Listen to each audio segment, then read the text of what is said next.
Di dua action. Assalamualaikum warahmatullahi wabarakatuh. Saya Muhammad Ilham Rusida. Di sini di podcast ini kita akan membahas tentang bagaimana pentingnya menjaga bahasa Indonesia di lingkungan Gen Z dan Alpha. Bersama narasumber kita, silakan perkenalkan diri. Saya Sultan Taqiyuddin Islami, mahasiswa jurusan Tasawuf Psikoterapi di Universitas Islam Negeri Bandung, Unsuran Gunung Jati lebih tepatnya, yang akan menjadi narasumber dari pertanyaan pemantik saya, yaitu boleh.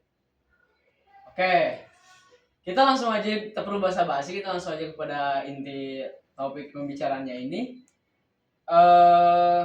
Saya ingin menanyakan pada Boleh. Pak Yuzin ya, bagaimana sih Gen Z dan Alpha ini berperan besar dalam bentuk masa depan bangsa gitu, dalam penjagaan bahasa Indonesia ini loh, gitu. Oke, menurut saya, karena mungkin ya perbedaan zaman antara gen milenial atau boomers disebutnya ya, baby boomers, mereka itu kan dulu ingin mendapatkan ilmu pengetahuan itu sesusah itu ya. Mereka tuh pasti bakal ke perpustakaan, nyari-nyari buku buat dapat ilmu tuh. Ya segampang anak Gen Z atau Gen Alpha yang sekarang disediakan fasilitasnya, ada Google, ada internet. Nah, mereka itu betapa pentingnya untuk mempertahankan bahasa Indonesia itu karena mereka punya banyak akses untuk memperluas gimana bahasa Indonesia ini bisa dikenal oleh asing, karena mereka punya media ataupun fasilitas yang memadai untuk menyebarluaskan hal itu. Karena pada zaman dulu kan susah ya, orang mau komunikasi aja harus pakai ke wartel, warung telepon gitu kan. Sekarang mah ada WhatsApp, ada sosmed, IG yang jangkauannya bisa langsung ke luar negeri gitu. Kalau emang mereka bisa gitu buat mengenalkan bahasa Indonesia. Jadi betapa pentingnya peran Gen Z dan Gen Alpha ini, menurut saya penting dan potensial sekali gitu. Karena mereka itu punya banyak akses dan fasilitas untuk melakukan hal tersebut gitu. Jadi kalau misalnya kita tanya pentingnya seberapa, ya pasti sepenting itulah, karena mereka pun kan tunas baru bangsa ya. Jadi kita ini pasti yang suatu saat bakal memperkenalkan budaya dan bahasa Indonesia itu sendiri kepada asing gitu. Dan untungnya kita lahir di zaman yang udah enak gitu kan. Mereka tuh banyak fasilitasnya, kita tuh banyak fasilitasnya disediakan internet, media, sosmed kan. Jadi banyak gitu. Tergantung kitanya aja. Nah, tugasnya kita di sini adalah untuk gimana caranya kita membuat Gen Z dan Gen Alpha ini semangat menyebarkan bahasa Indonesia itu. Tugasnya di situ. Oke, berarti Pak Yujin ini sebagai salah seorang dari jutaan anak muda Gen Z dan Alpha mungkin ya? Ya mungkin betul. Gen Z dan Alpha yang udah merasa atau melek bahwa anak Gen Z dan Alpha ini sangat berperan. Benar. Berperan dalam menjaga keutuhan bahasa Indonesia ini ya. Benar banget. Menjaga bahasa Indonesia ini. Ya, karena kita juga kan udah hidup di eranya serta modern, instan, ya, dan serba digital, betul, cepat gitu. Jadi nggak ada tuh batasan alasan lagi kalau misalnya kita mau nyebarin bahasa Indonesia tuh susah, nggak ada aksesnya, nggak bisa lagi tuh zaman sekarang mah. Makanya tadi saya bilang PR-nya itu gimana kita sebagai Gen Z dan Gen Alpha ini dapat gitu pemantik dalam dirinya tuh buat nyebarin budaya. Nah itu tuh banyak, maksudnya halangan-halangannya apa ya, faktornya. Kayak kebanyakan main game juga kan, jadi kita malas gitu buat kenal bangsa sendiri karena udah dijajah bangsa luar duluan gitu lewat game atau lewat konten-konten yang dari mereka tuh kayak terlalu mendewakan budaya mereka gitu ya. Jadinya bangsa kita sendiri yang dijajah secara halus gitu oleh bangsa mereka, dikasih keenakan juga gitu, faktor negatifnya sebenarnya. Nah, tugas kita mah sebenarnya ya tadi gitu, gimana caranya si Gen Z sama Gen Alpha ini yang punya peran penting tadi, punya semangatnya atau pemantik dalam dirinya untuk menyebarkan budaya gitu. Jadi tantangannya itu kebanyakan udah masuk budaya-budaya asing ya. Bener. Karena ketika kita membuka digital HP, kita udah bisa menjelajah dunia, betul. Udah bisa menjelajah dunia. Bener. Jadi permasalahan dari Gen Z itu gini, ada contoh ya, kita ambil contoh dari boleh contoh. Anak Jaksel. Jakselan ya. Jakselan. Kan itu selalu mencampurkan antara bahasa Indonesia dan bahasa Inggris. Nah, kebanyakan juga Gen Z dan Alpha. Ya. Nah, bagaimana nih pendapat dari Pak Yujin ini supaya anak-anak Jaksel ini, atau bukan hanya Jaksel ya, Ya. kebanyakan juga Gen Z dan Alpha ini melek gitu, Ya. sadar bahwa dia itu berperan untuk menjaga keutuhan bahasa Indonesia ini. Ya. Gitu. Bagaimana tuh? Menurut saya pribadi sebenarnya nggak salah ya, Hmm. kita belajar bahasa asing itu nggak salah banget gitu, benar, karena meningkatkan kapasitas diri kita terhadap budaya luar. Tapi kebanyakan miskonsepsi dari mereka adalah bahwasanya bahasa Inggris itu keren, bahasa Indonesia itu kuno gitu ya. Jadinya mereka tuh pasti berpikirnya bahasa Indonesia tuh dicampur Inggris lah biar gaul gitu. Padahal ya kalau misalnya kalian melihat potensi dari bahasa Indonesia itu sendiri, itu banyak kalimat-kalimat atau kosakata yang indah gitu. Kan banyak ya kayak aku juga gak tahu banyak jujur ya tentang bahasa Indonesia nih. Cuma aku sering lihat seliweran di TikTok bahwasannya ada loh kalimat-kalimat Indonesia atau kata-kata dalam bahasa Indonesia tuh yang dulu lebih tepatnya itu tuh bagus banget artinya. Bahasa bakunya ya? Bakunya ataupun kayak apa ya, aku tuh pernah dengar kalau nggak nirmana kayak gitulah. Mereka itu punya makna yang bagus gitu. Cuma ya mungkin beberapa orang tuh belum melek sampai ke situ gitu, belum tahu ada kosakata itu sehingga mereka udah dapat budaya asing duluan jadi mikirnya oh ini yang keren gitu. Padahal ya kalau mereka tahu juga bisa jadi mereka tuh apa ya, melek jadi ke situ kan, ke sastra Indonesia itu, ke bahasa Indonesia itu kan. Jadi kan itu bahasa sastra ya. Cuma kalau misalnya kita kaitkan ke anak-anak Jaksel deh gitu, yang mereka emang kulturnya seperti itu dicampur-campur witches lah, literally kayak gitu, sebenarnya nggak salah.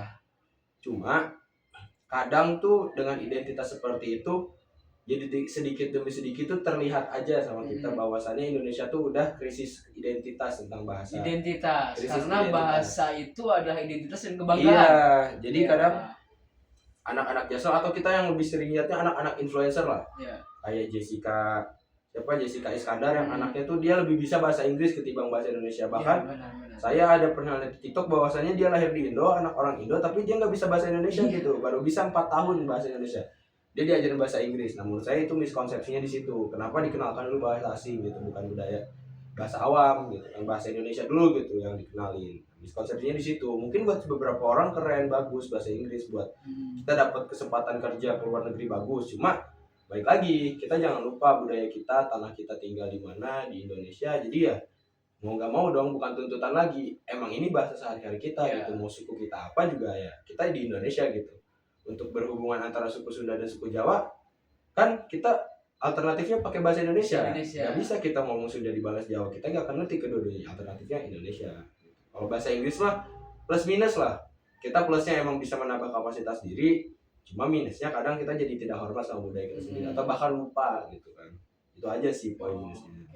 Cuma kalau buat nanggepin anak-anak Jaksel nggak salah, cuma mungkinnya mereka perlu ditempa lagi sedikit buat lebih yuk menghargai bahasa kita gitu. Atau enggak, kalau emang mentok banget mendingan kita ciptakan kosakata yang bagus dalam bahasa Indonesia gitu.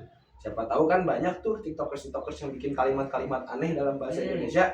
Ya seenggaknya itu bahasa kita gitu. Siapa tahu bahasa kita dikenal sama orang asing gitu kan, jadi enak gitu, budaya kita keluar negeri juga nyampe, budaya Indonesia kita jadi mutualisme kan.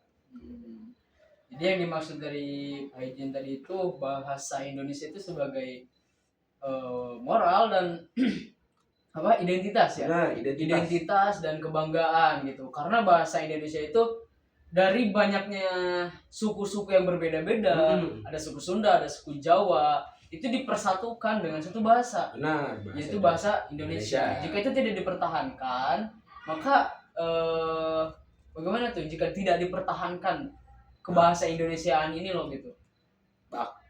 Kalau tidak dipertahankan di masa yang akan datang, mungkin pasti krisis identitas.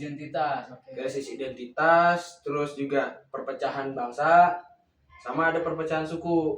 Karena kita nantinya, kalau dalam analisis saya ya, kalau misalnya kayak gitu, gimana caranya kita bisa melihat orang Sunda sama orang Jawa ngobrol tapi nggak bisa bahasa Indonesia dua-duanya. Yang satu bisanya Inggris Sunda, yang satu Jawa Sunda, yang satu Jawa Inggris gitu.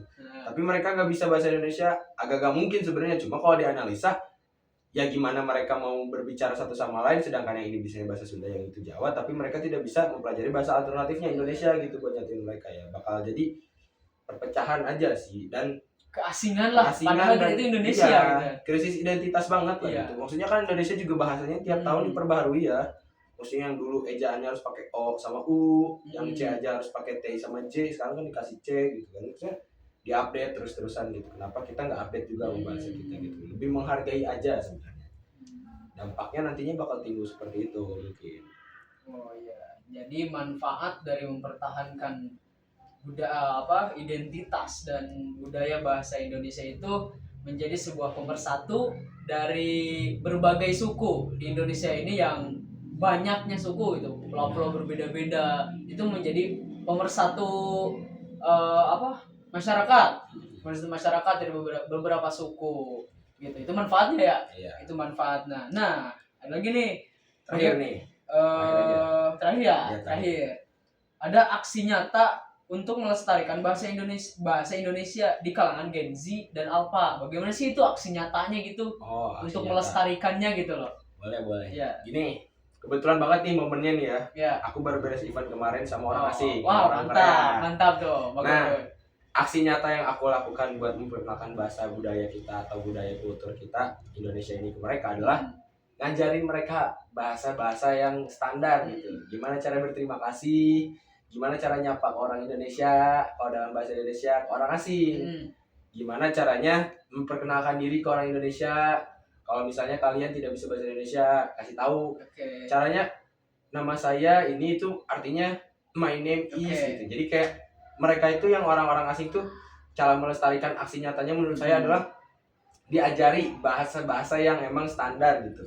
Perkenalan diri, cara mengucap terima kasih, meminta maaf, ataupun gimana caranya mereka mengapresiasi kita gitu dengan kalimat Indonesia tuh gimana caranya gitu kan. Ataupun kalau emang tidak ada studi kasus yang saya seperti ketemu orang luar tadi, bisa aja kita seperti bikin konten. Kan sekarang banyak konten kreator Indonesia yang ngajarin bahasa Inggris, konten kreator Indonesia yang ngajarin bahasa Jepang gitu. Tapi belum ada nih konten kreator di Indonesia tinggal di luar negeri buat ngajarin bahasa Indonesia ke orang luar negeri gitu. Ataupun orang Indonesia yang ngajarin kosakata bagus di Indonesia buat mempercantik ataupun memperindah tata bahasa bangsa kita sendiri gitu. Biar nggak terlalu kebawa budaya asing gitu. Maksudnya aksi nyatanya adalah bisa dilakukan dengan bikin konten, ataupun kalau ketemu orang asing ajak basa-basi aja buat ngasih tahu nih bahasa Indonesia tuh kayak gini, budayanya kayak gini gitu. Itu sih menurut saya ya, dengan cara bikin konten, ataupun syukur kalau ada teman orang asing mah diajarin aja gitu. Secara nggak langsung ya kita melestarikan budaya kita gitu, kepada mereka gitu. Kita jadi tahu caranya mereka belajar, kita juga jadi menghormati budaya kita sendiri dengan mengajarkan orang asing gitu kan bahasa kita gitu ya. Mutualisme lah, kita pakai bahasa mereka, mereka juga bisa pakai bahasa kita gitu. Itu sih menurut saya mah. Gak ribet sebenarnya buat melestarikan bahasa. Yang ribet adalah gimana caranya bangsa kita melek bahwa bahasa kita ini punya potensi gitu, sama seperti bahasa asing ke kita. Dari yang tadi disebutkan itu berarti untuk kita mengajarkan, berarti kita juga harus menguasai ya. Tuh. Kita juga harus menguasai. Berarti dimulai dari diri kita sendiri. Itu kuncinya pasti semua dari kemauan diri kita sendiri. Dan tadi juga Pak Eugene itu bilang melewati konten juga. Bener. Nah, konten itu untuk sebuah ajakan atau pelestarian supaya anak-anak Gen Z dan juga Alpha ini lihat loh gitu ya. Gitu. Sama kayak kita bikin konten lah sekarang. Kita nih bikin konten kayak gini salah satunya buat ngasih tahu kalian bahwa kita tuh penting gitu buat belajar bahasa Indonesia gitu kan. Walaupun kita juga tidak terlalu bisa bahasa Indonesia, seenggaknya kita nih ngasih tahu ke kalian bahwa bahasa Indonesia itu sepenting itu.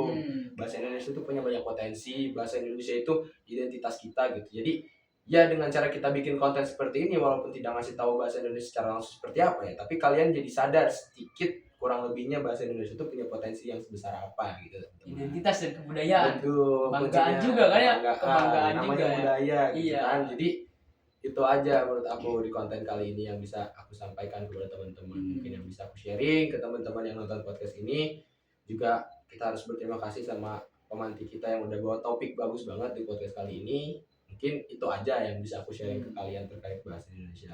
Boleh. Oke. Terima kasih Pak Ijin ya atas sama-sama. ilmu dan pengalamannya Makasih. sebagai Benar.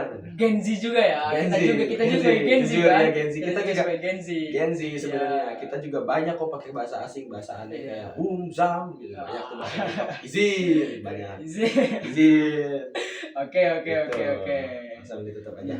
Jadi bahasa Indonesia itu dilihat dari kita sebagai Gen Z dan juga adik-adik kita Gen Alpha ya. Benar. Gen Alpha yang hidup pada masa serba digital, serba cepat, serba instan, kita tetap harus mempertahankan kebudayaan, identitas negara kita. Betul. Dengan sebuah pemersatu dari berbagai suku, berbagai daerah, dari pemersatu itu yaitu bahasa Indonesia itu sendiri gitu. Jadi bahasa Indonesia adalah jantung bangsa kita loh. Betul. Gitu. Dari Sabang sampai Merauke, sampai dunia nyatanya itu bahasa ini menyatukan kita semua lah. Menyatukan kita semua. Jadi ayolah anak-anak Gen Z dan juga Alpha, mari kita rawat bahasa kita dan gunakan dengan bangga, itu ya. Rawat bahasa kita dan gunakan dengan bangga. Gitu. Itu kuncinya. Itu kuncinya ya. Tapi dengan gaya kita sendiri ya. Benar. Ya. Dengan pembawaan kita sendiri. Pembawaan kita sendiri. Nah. Oke. Sekian. Oke, mungkin gitu aja Pak Ijin. Makasih juga Pak Ilhamnya udah Ya. luangin waktunya buat ngobrol sama saya. Siap. Semoga bermanfaat. Amin, Pak Ijin. Amin juga ya. Amin. Thank you teman-teman semuanya, Pak. Yuk. Oke, terima kasih atas dari pemateri Pak Ijin ini. Kita akhiri podcast ini pada sore hari ini. See you next time. Anjing.